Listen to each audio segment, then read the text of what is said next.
All right. Welcome to another episode of Closers or Losers. I'm sitting down. I'm putting my butt in the chair today because I have been standing on these legs. And as an old man, some people call me Uncle Jay at this point. I guess I'm old, that old. I cannot stand for another 10 minutes. So I'm sitting down. So we're going to be talking to our Chief Revenue Officer of 7th Level, Marco Cortesi here. He's here in our Scottsdale, Arizona offices. I'm actually in this office, and he is actually in the office like literally like 2 feet from, 10 to 12 feet over here. He's got the cool view. He's got the street in the background, all that kind of cool stuff. Dude, I love that. You literally look like you're out on a balcony right now. That's amazing, man.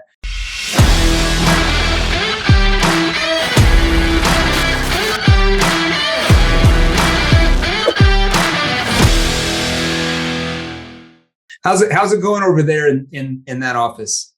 To be honest, being close to you and close to the guys, that's quite an experience. The second time I come to the US, Arizona is a really, really beautiful place. Yeah, I'm excited to work with you. Yeah. First time that we met in person. So I know, it's awesome. So we started 7th Level, what's been almost 3 years ago. And then, Marco, he was one of our clients, even a couple of years ago. In 2020, made over $1 million in straight commissions. Like, let me repeat that. Over $1 million in straight commissions in his job after he went through our virtual training courses and group coaching and all that stuff. And I think before you were doing decent, I think you were making low six figures, right? Yep. Yeah. 10K, 10, 15K. Yeah. You're making about 10, 15 grand a month. What is the difference? Before we go into what we're talking about today, I have to ask you, I don't think I've ever asked you, like, what is the difference between making 10K a month and making about 85,000 a month in commissions? Like, what does that do to your confidence level? Okay, without give you the answer, like, hey, everyone likes to make more money, right? Yeah. But it's you perceive money in a different way, because when you go from 10 to 15K, then you have to be careful a lot of things. Yeah.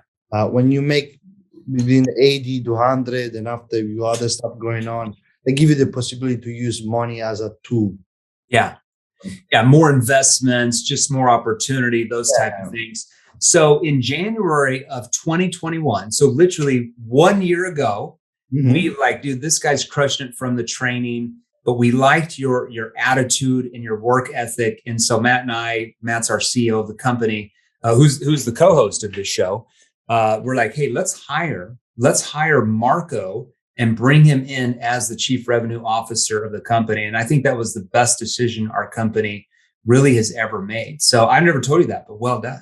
Thanks. I really appreciate it. and it's awesome because Marco works in our Australian office. So we have our international headquarters in Sydney, Australia. So Marco's over there in our Australian location. But now we're like, hey, maybe we should bring him over part of the year, maybe half the year or more, and have them work out of our US-based headquarters here in beautiful Scottsdale, Arizona. What's been your experience so far? You've only been here a couple of days, man.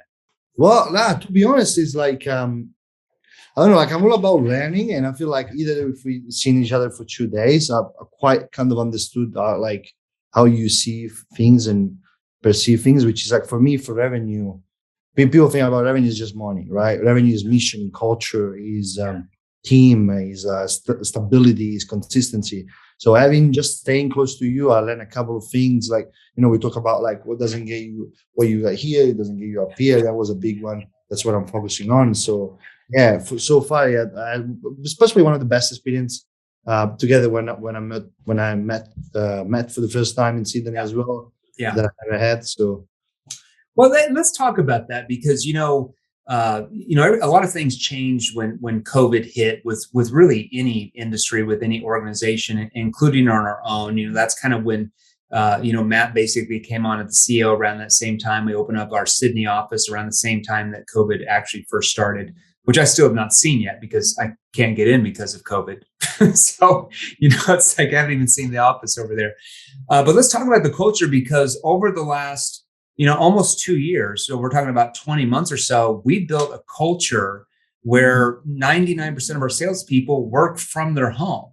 So how do you build a culture where 99% of your salespeople, in all of our 7th level internal and in all of our other accounts where we hire and manage salespeople for those companies, we have over 100 some salespeople, and most of them all work from home. So how in the last year have you been able, because you're really over a lot of that, how have you been able to build a culture where they're not coming into the office every day, they're just scattered all over from Europe to Asia to London, Australia, United States, everybody's everywhere. How have you built that culture with the team? That's a good question, and I'm going to give you exactly like what I think, what I use like in an everyday base. There's two type of culture that I like to install into, especially when I drive a team, right? Yeah. And the first things, I'm a big fan of Tom Brady, so yeah, that's what really drives me. Is you got to do it for the team. So I'm a team person. Like for me, going from sales, when I was making a quite decent amount of money, to going to work for them, I want to put them in the best position they could ever had. So every decision that I make on an everyday basis is for them. And that creates on the other side, which is like, oh, did this guy care about us? Yeah. Right. So that would be the first rule, which is like, you have to care about people, because if you are in for the money, when you go from sales to management, and care, because when you're in sales, you by yourself, you're making commission, you're in for the money. You're straight, I call it the straight hitman, right? You give me the bounty, I get him, and I bring him home, and I get paid for it. That's how you make 100K a month. When you look after people, that is like how they make more money, how's their family going. They, especially when you work with 18 or 19 years old kid, right? So how can I put them in the best position possible to learn? The second one is like, I wouldn't ask someone.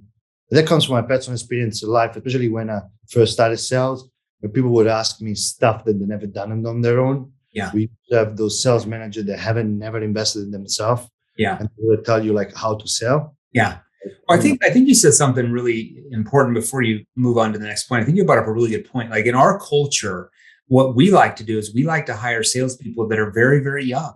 And that's kind of counter to a lot of what companies do. They want to hire the most experienced salespeople that have been selling 15, 20, 25 years. And we do hire some people like that. But I would say the majority of our hires are people that are between 18 to 25.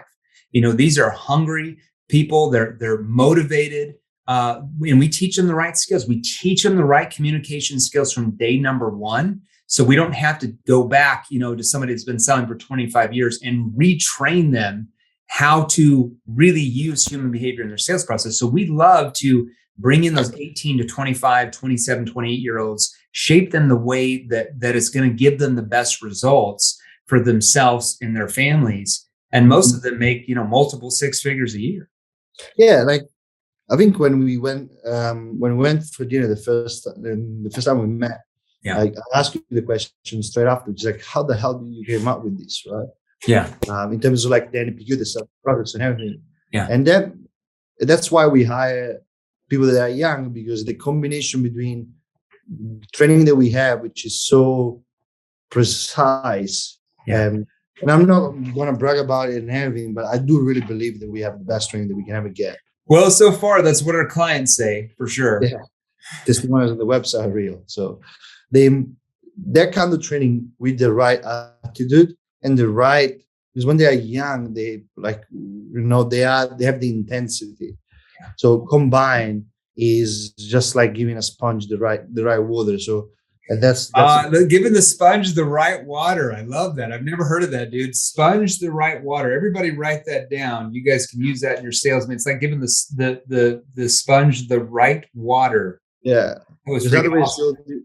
Otherwise, you hold in the bad water. That's what you're gonna squeeze out. I love that, dude. You should go post that online as your quote forever.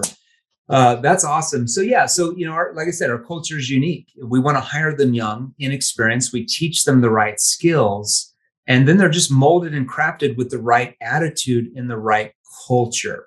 Culture is extremely important to your sales. For any organization, any department, culture is important, but especially for salespeople. Okay.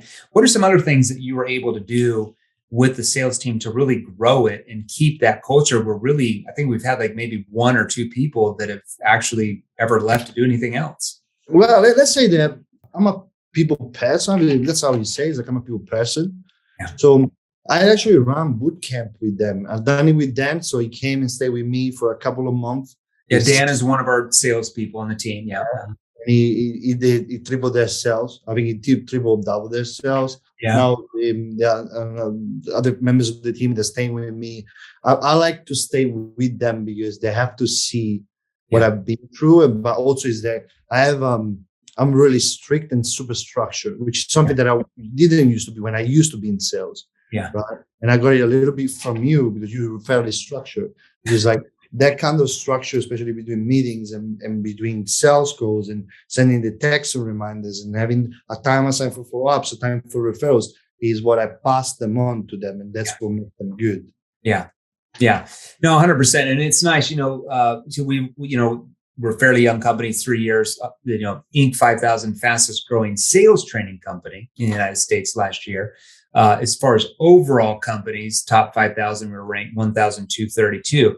But the reason why is because of the culture that Marco has built with our sales organization. And the cool thing is now that we have our office, we've had our office in Sydney, Australia, international headquarters, where a lot of the team was at. But now we've had a US-based operation out here in Scottsdale, Arizona, where I'm at.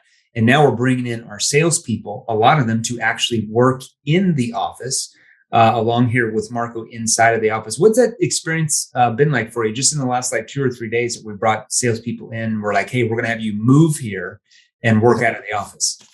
For me, in terms of experience with them, I get to role play every 30 minutes. Right. Yeah. But it's like the level of communication that we have now and the level of fixing issue is light speed, fast. Yeah. So that made me realize it's like how you see like what we've done is more in compared what we could have done. Like we've done a content together before, which you asked me what are the biggest 3 parts, which is like I work not around how much we gain, is how much we lose. Yeah. That's my really mental. That's the way how I track my KPIs. Is not how much I make, is how much I lose because I know that I have to recoup what I lose. There's gaps, right? There's gaps in the process where we're losing sales that we could be making. And we feel part of that gap, part of it was just, where our team was so spread out, COVID was going on. So they're all working virtually. But now, that stuff's, pretty much going by the wayside in most places. So it's like bringing the team in to office spaces to really build that culture, because there is, when you work virtually, there is some gap you're just not going to have. Like the salesperson, like if he has some objection that for some reason he just hasn't learned how to help the prospect overcome, instead of setting up a Zoom session for you in a busy day, can just literally walk in for 2 minutes in your office and walk out, and then he knows what to do.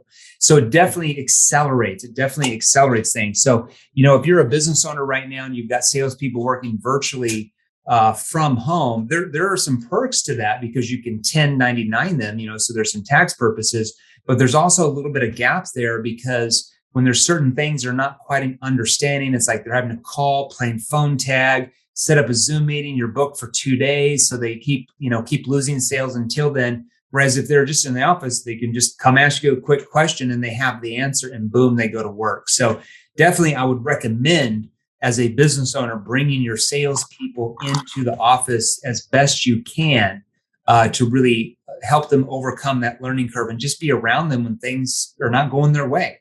100%.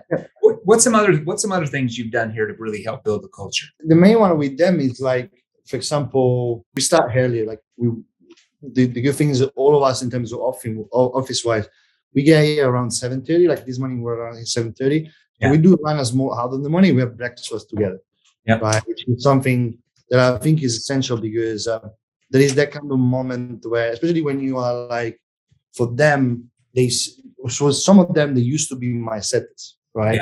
Yeah. So he used to be the guys that used to send me when I actually got to the 100K months, and like seeing what I do and what they do and kind of share and laugh. That's the biggest one because I like to be. And you see me the way how I am, like I'm more like the down to earth guy, but I can work. Yeah. With them, I like to be the down that guy. I'm not a yelling guy and stuff. I'm more like, Yeah. hey, how Well, can I you're help? inspirational. Like you're inspiring them because I mean, you're only 28 yourself. You're fairly young, right? So a lot of them, they look at you as the old guy because they're 22 or 23 or 24. So they look at you for inspiration. So when you have daily huddles and you're sitting in the kitchen here in the office and you guys are eating breakfast and just having that daily huddle for the first 20 or 30 minutes of the day before their sales appointments are at, or them calling to make appointments, it's very inspirational because they're learning something from you. They're learning something from our leaders that then is helping them on their calls with their prospects. So it's important as a business owner, if you're listening to us, I know we have a lot of business owners and entrepreneurs. And like I said, we have a lot of salespeople that are on the show.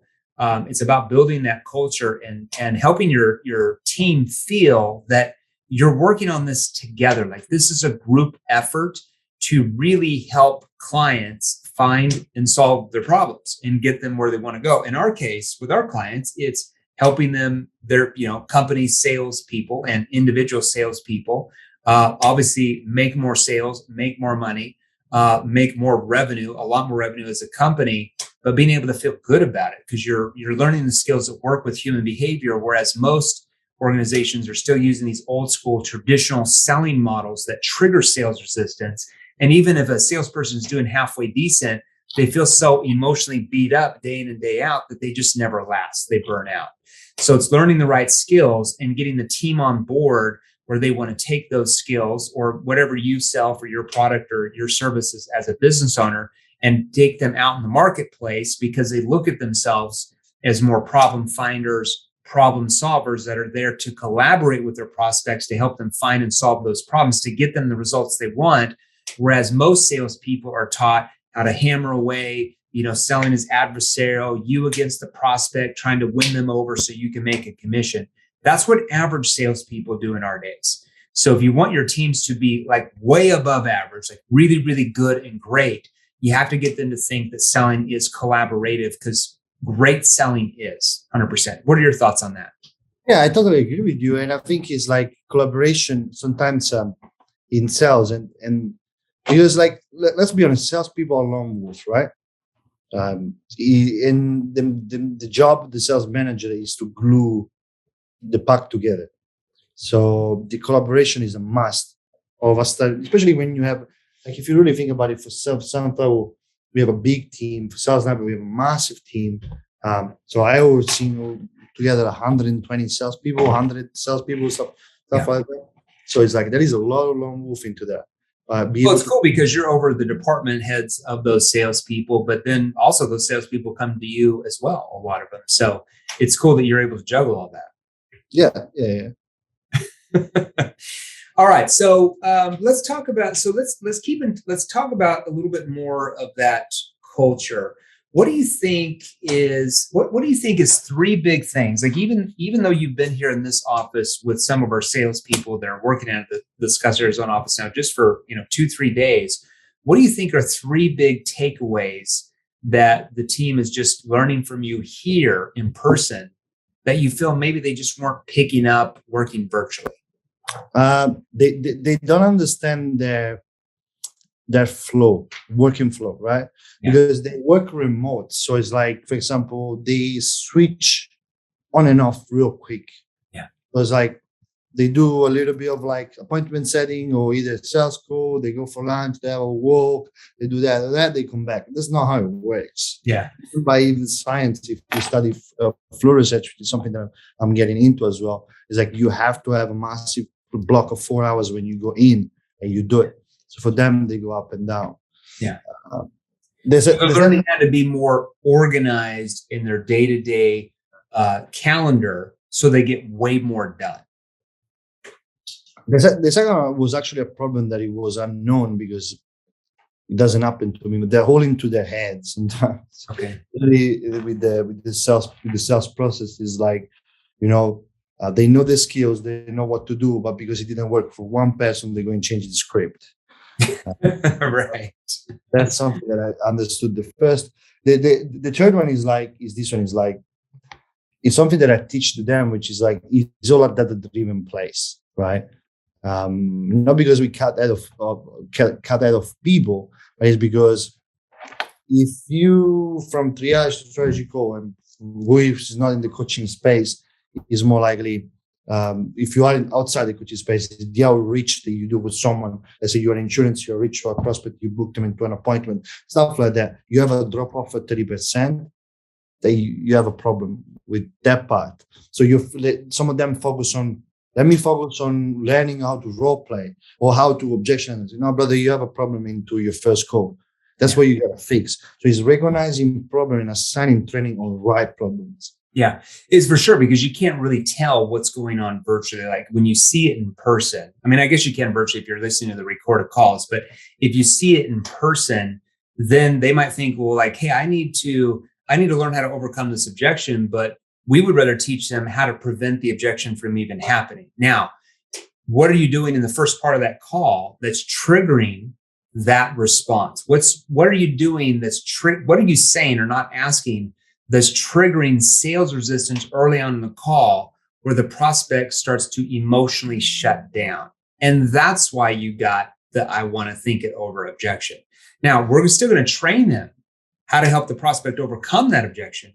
But wouldn't we rather have them learn how to get the prospect to not even have that objection in the first place, how to prevent it? Exactly right, because like what we teach as well is like, some people want to run the Olympics, but they don't want to tie up their shoes, right? Yeah. So if you have a problem on tonality, the script doesn't work. It's like, but you have a problem with tonality, right? That's causing a multiple cascade of problems, which is the objection handling. Objection handling is the last problem of everything. Yeah. Because the basic of not getting an objection is to understand, to ask, and to emotionally open someone. Right? Yeah, we have to understand why we're even getting the objection in the first place. Like, what are we saying? We're not asking that's triggering them to give us that objection. Exactly right. And that objection is, like you say, is a concern. Yeah. Rather than just, I went live in the Facebook group today. And by the way, if you haven't joined the Facebook group today, go do that now. There'll be a link on here. Go to www.salesrevolution.group. Salesrevolution.group should be some link on there. You can join for free. Right when you join, there's like 2 survey questions. What do you sell? What industry you're in? So it helps us track our data. And then right when you join, go to your DMs, your Facebook Messenger, and we're going to message you, either myself or Marco or Matt or CL will message you a free training called the NEPQ 101 mini course. And it's a bunch of different questions to ask in different sales scenarios and situations that work for any industry. We give those for free right when you join. We actually go live in the Facebook group about 3 times a week with different trainings, different Q&As. We break down client sales processes right on screen so you can see what we've taught them to do. And it just helps you sell more of your products and services than you are now. But I think it's, getting back to that, I just think that, how do I want to describe this? I think salespeople, they get it in their head that like, oh my gosh, like I'm getting this objection, but we have to learn, why is it happening? Like what's causing it to happen, if that makes sense. So I love that. Hey, we're about out of time. Any last words of advice for our listeners today, my man? Yeah, I feel like the biggest part of advice is that it's the same one that I give every time. I'm like, hey, this guy. Yeah. He has a broken record. If he's broken, fix it. Yeah. Right. So if you're watching this, go and review your call and go and check what's broken. And it's your responsibility to fix it. If you don't know what's broken, contact us. We help you to understand it. Yeah. We work with one of your guys and we kind of speak about it. But listen, like, I don't want to try to sell you anything, especially in a podcast, but be realistic, right? Be realistic of like, you're not going to get to 20K a month with consistency if you have a 5K script. Right. Yeah. Yeah. You don't know what you don't know. A lot of salespeople, a lot of consultants, coaches just don't know what they don't know. Right. And if you don't know what your problem is, then how do you ever fix it if you don't know what the problem is in the first place? Like I always say, what's your biggest expense in life? It's your lack of knowledge. It's your lack of knowledge of if you're an individual salesperson or a coach or a consultant, and I'll go over a business owner second. It's your lack of knowledge of not having the right sales skills necessary for our day and age for you to go out and be able to make 250, 300, $350,000 or more in straight commissions in any industry you're in. Folks, we have clients that make a lot more than that are just W-2 salespeople, okay, that made 60 grand a couple of years ago that now make almost 60 grand a month in commissions selling the exact product or service they were before. If you're the business owner, it's your lack of knowledge of your sales team that they don't have the right skills that are going to be able to scale your company to 2 and 3 and 4 and 5 times what you are presently doing now. Because as a business owner, what's got you here in sales is what? Not going to get you here in sales. They say the same thing and ask the same questions, you're just going to be right there. So like I said, if you want to know more details about how we can help you more, like we have for thousands of our clients, we have, almost 4,600 testimonials in the last 2.5 years, more than really any company in sales training that we know of at all. Just join our free Facebook group and you can always get more details and free resources on there. Check us out and see if we can help you as well. Marco, thanks for being on here with me today. I will see you in 2 minutes in our next meeting. Thanks, everybody. Thanks, everybody. Hey guys, if you enjoyed these, here's another you can watch right over here. Join our free Sales Revolution group. Click the link below, join us, and we're going to help you. Thanks for watching. We'll see you real soon.